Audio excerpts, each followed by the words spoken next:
مادرم حرفی بزن که تشنه لالاییم، من که جان میدم برایت همدم تنهاییم. من همیشه کودکم، آغوش تو جای من است. من اگر خوبم دایت پشت دنیای من است.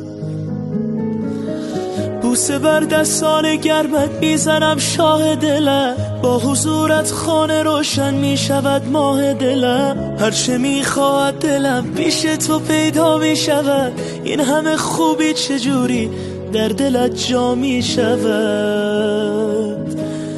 مادر همه جان و تنم، شوق نفس کشیدنم، به موی تو قسم تویی همه جان و تنم.